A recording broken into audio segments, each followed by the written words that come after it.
CryoCap, développé par Air Liquide, est une technologie innovante qui permet de capter le CO2 des sites industriels. Cette technologie consiste à comprimer et à refroidir des fumées de telle sorte que seul le CO2 devient liquide et peut donc être séparé du reste de la fumée. Le CO2 capturé via CryoCap peut être soit enfoui dans le sous-sol de manière pérenne, soit recombiné avec d'autres éléments chimiques pour en faire des carburants alternatifs.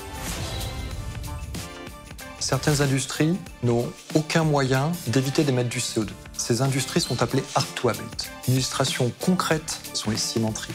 Les cimenteries représentent 7 à 8% des émissions mondiales de CO2, ce qui est considérable. Ces cimenteries utilisent comme matière première du calcaire qui est extrait du sous-sol et qui est chauffé à très haute température. Ce calcaire est en fait du carbonate de calcium, donc une combinaison d'oxyde de calcium et de CO2. Et en chauffant ce calcaire à haute température, le CO2 sort de la molécule de calcaire et doit ensuite être capturé pour ne pas être émis à l'atmosphère.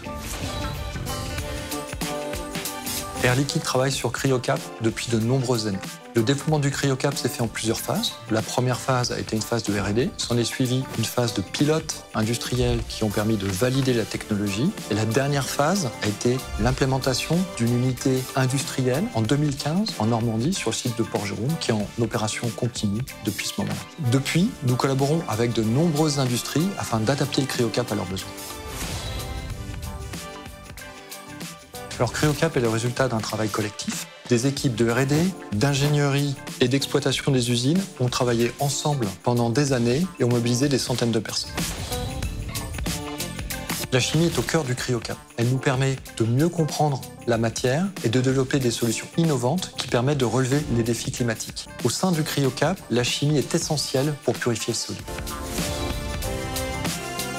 La prochaine étape, c'est de déployer le CryoCap à grande échelle. À Rotterdam, aux Pays-Bas, nous allons construire un CryoCap qui contribuera à un projet de décarbonation dont l'objectif est de réduire de 2,5 millions de tonnes par an les émissions de CO2, ce qui équivaut à retirer 1,4 million de véhicules de la circulation chaque année.